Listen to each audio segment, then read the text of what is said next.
Adam Taxin, Right Side Broadcasting Network, here in Columbus, Ohio, where Donald Trump is going to speak tomorrow at 3 p.m. at the Convention Center. We're a few minutes away from there right now. I'm going to talk to two people, both semi-famous, about Trump and their thoughts on Ohio and also the Jewish community. I am on the left of the screen with Yosef Murray, whom you may remember as Calvin from the days he played for Ohio State, and I'm a little more partial to his time with the Philadelphia Eagles, but that's not so true here in Columbus. And also with Paul Palnik, who's a published cartoonist with a certain degree of fame as well.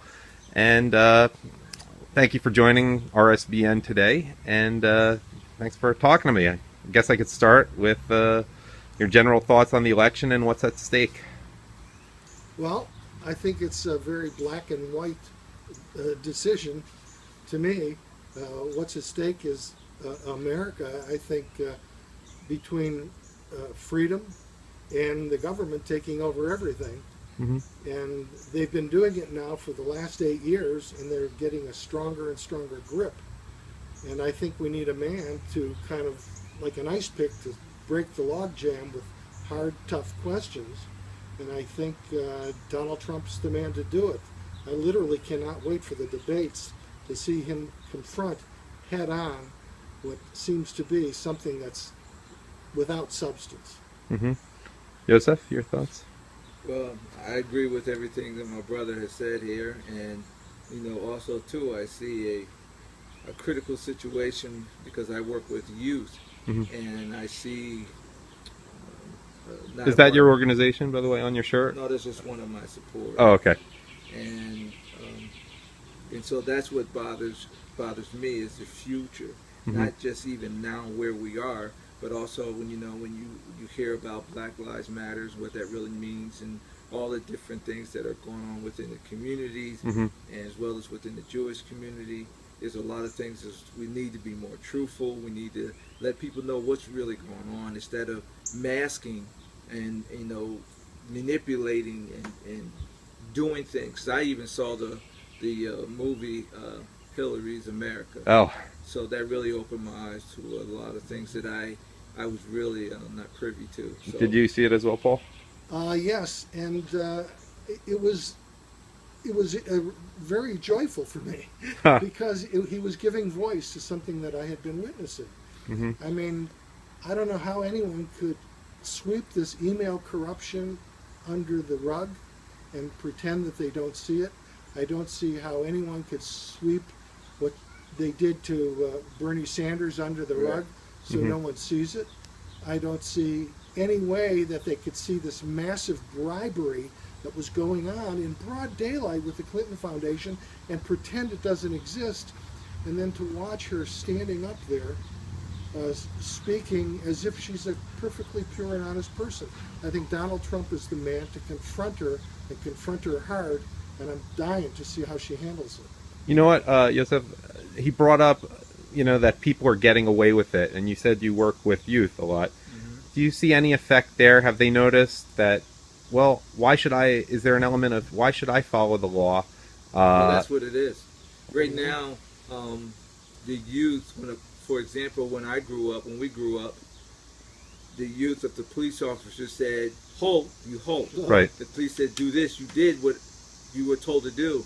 And I see now kids define not only police order, but I watch how they're even working with their parents. Mm-hmm. Their parents say don't do that, and they go and do it anyway.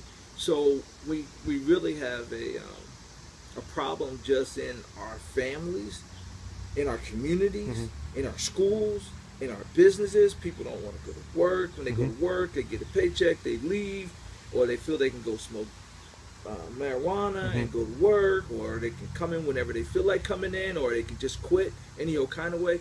All those type of things are affecting, our society, and it is getting worse. And I guess you particularly knew about rules because you played for Woody Hayes, right? Right. So rules were definitely a big deal when you were young. Rules were definitely. As a matter of fact, when we talked to the media, he would ask the question and he would answer the question, and we just said, yes, coach. Well, sorry, I didn't mean to shake the camera there. Now, in terms of specific issues related to Israel and just Jews and following trying to be a good person in general and live a somewhat holy life. How does that relate to your thoughts on the election? I think one side is very much interested in the sanctification of life, and another side treats it like it's not such an urgent issue as speaking now about abortion. Mm-hmm.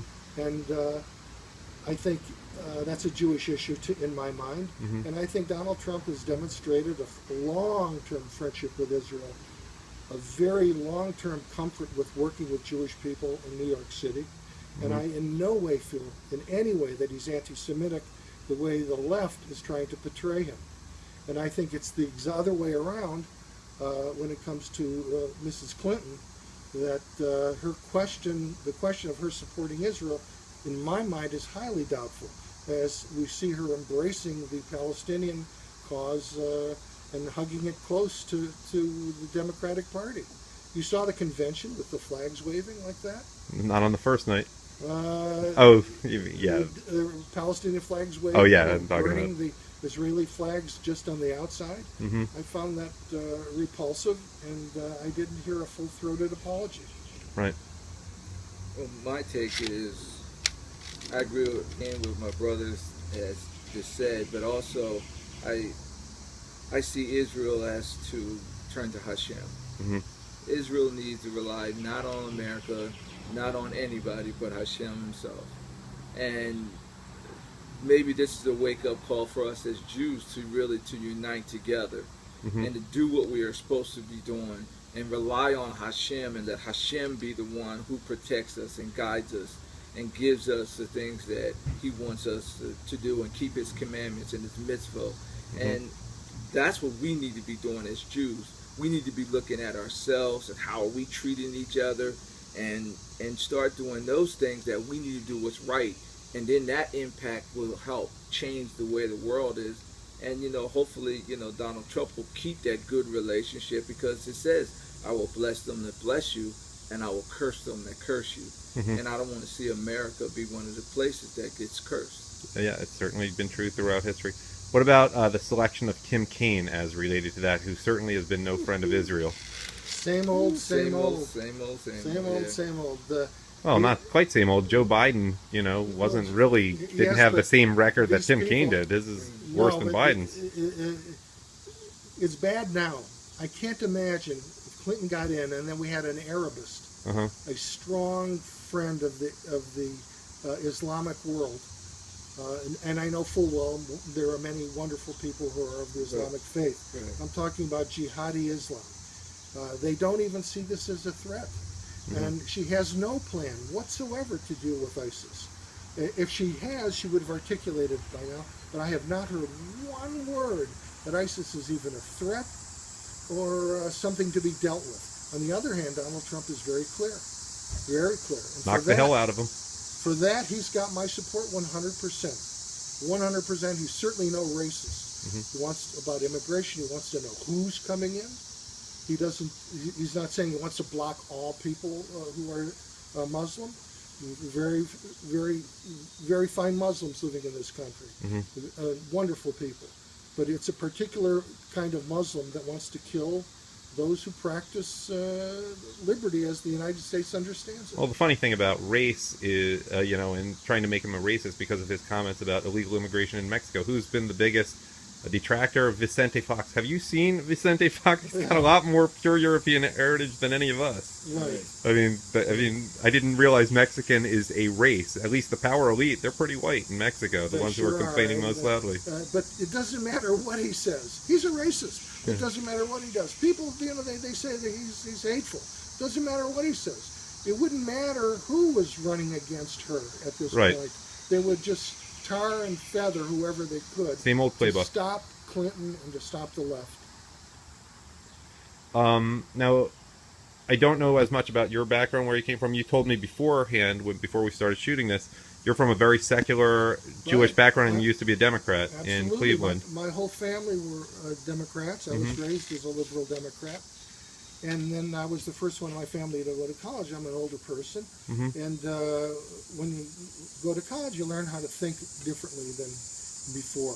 It trains your mind in a different way. And when I started examining exactly what the Democrats were saying and what they were doing and the hold they had on poor people and people of color, I began to question it, and I did not become a Republican. I became an independent because in the last election I voted for my share of Democrats, and especially on state and local issues. But on the national level, I don't think they could be trusted anymore with power until they clean house, clean up the corruption, and start governing the people for the sake of the people instead of for the sake of the buck. Anything you want to add? Pretty much my family is from New Jersey, and they're mostly, I believe all of them are Democrat. I think they're Democrats because in ignorance, because I was for a while there, and I didn't understand what I know now, and being educated. And in my background, you know, I was a Christian, and I converted to Judaism. So, and I was a pastor. So, those were some things that I saw even in the movie that really disturbed me. That people use religion to keep people bound and to get their votes. And you're talking about in the South? Yes. Before the Civil War, all Democrat. Okay, I haven't seen the movie yet. So. Yes, it's it's remarkable. Remarkable. It's a remarkable movie. But you know, and for people of color are very uneducated about what has happened, and when you tell them, here, go see this, or here, you know, this is what happened, and they're like, no, they're living in denial. So we really have a battle of ignorance that we have to combat as well, and that's a real problem. So every time when, you know, Donald Trump says stuff, people attack him, you know, because that's what the left does. Let me ask one final question before I run out of battery power here. Any final thoughts or a message you'd like to give to Ohio Jews who are on the fence, or Jews around the country, especially in swing states right now? Yes, indeed. I would say, Ohio Jews, look what President Obama has done for 8 years. She wants to continue that. Look what John Kerry has done over the last few years. She wants to continue that. It's going to get worse. She appoints this fellow Kane as vice president. God forbid something would happen to Hillary Clinton and that guy came to power. He is no friend of Israel. He is a long-term friend of the Muslim states that surround Israel, and he cannot be trusted, and we all know she cannot be trusted. Just look at what's been done the last few years. Anything you want to add? I agree. We as Jews need to really unite. Ohio Jews really need to really unite and trust in Hashem and come together as a united front. All Jews come together and really start. Let's do what's right and be an impact. You know, make a change. As if all of us come together, and we really need to protect one another. We need to really reach out to one another. And we need to keep each other informed on what's going on and what's really happening, and not be divided. One saying, "Well, I'm voting for Democrat," and not talk to me or anything in the shul, because I want to vote for Republican at Donald Trump. And those are things we can't let be our issues. Our issues are not. Our issues are bigger than that as Jews, and that's what we need to stay focused on. What are our issues? What's dividing us and unite us together as Jews, so that we can go to the Holy Land and be with our Creator and our brothers and sisters. You want to add one more thing? One last thing. Okay. As our rabbi in our congregation always says, in 50 years there will be no more liberal Jews. Right. They'll be gone. They'll assimilate into nothing. And so American Jews, wake up. Donald Trump, President of the United States, is something that would be good for all American Jews. Thank you for your time today. Thank you, brother.